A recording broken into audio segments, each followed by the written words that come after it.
Yo guys, InsaneGamer52 here, and today I went frame by frame through the Citadelle Des Morts gameplay trailer to find 35 hidden things that you might have missed. Alright, so this frame actually has quite a few things. First off, there's a stone dragon at the top of the stairs. On its own, it's nothing crazy, but since the map is dipping into Arthurian lore with King Arthur and the wizard Merlin, and it's confirmed to have magic, then there's a possibility that this dragon comes to life. We also did see what could potentially be the tip of a dragon wing in this previous teaser image.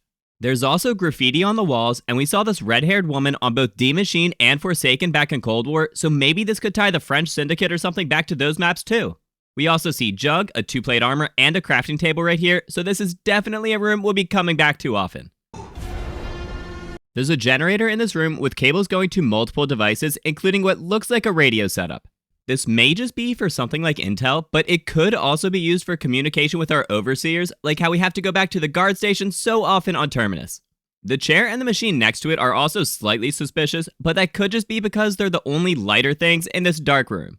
So it's pretty obvious that this wall says it whispers in my dreams, which may be referring to some dark aether force at work here, or even a backstory for the new doppelghast enemy. But what I find odd about this clip is that there seems to be some sort of shadow distortion in the top left at the very beginning. This could be caused by an enemy or a wonder weapon, or it could simply just be something went wrong when Treyarch rendered this trailer. Know who you are and why you are here. If you know much about medieval warfare, then you know traps like this are used to pour boiling oil or hot sand on attackers to get inside their armor and make it extremely difficult to move.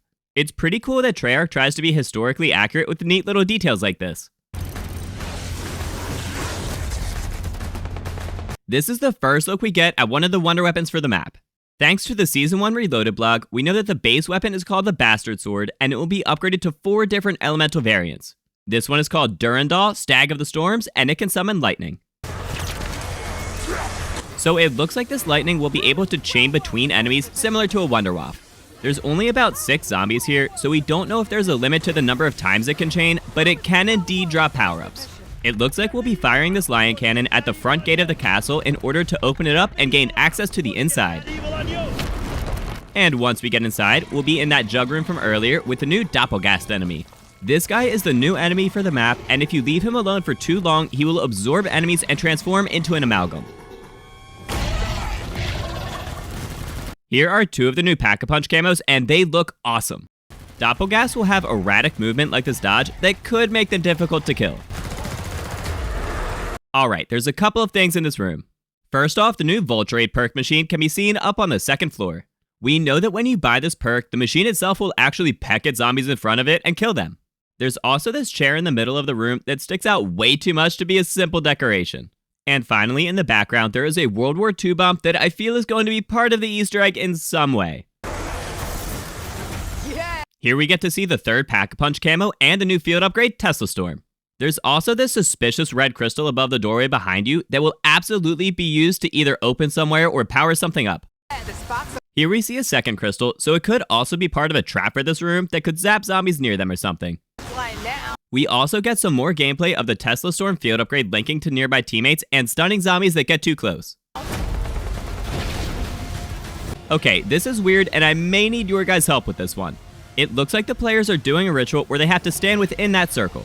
But the more interesting thing is these red orbs that go flying everywhere and seem to originate from the players themselves. The only thing I can think of is that we get a temporary power during this ritual, similar to when Sam Trials give you a free perk. What do you guys think is happening here? There's also an amalgam in the background, which means that a doppelghast was left alone for too long and transformed. So doppelghasts have a ranged attack where they shoot poisonous spikes out that damage you and make you hallucinate. It looks like they can't change direction during this attack, so hopefully it's pretty easy to avoid. Here's the next elemental wonder weapon, which is called Balmung Raven Shadow. It will warp nearby enemies with a focused liminal tear. This one is called Caliburn Dragon's Fire, and it will summon an immense fireball. And finally, this is called Soulice Lion of Light, and it will send foes screaming into the darkness. There's also an explosion on the rooftop in the background, which may just be for cinematic effect, but we could also be destroying one of the towers to do something. Let's burn this mother down.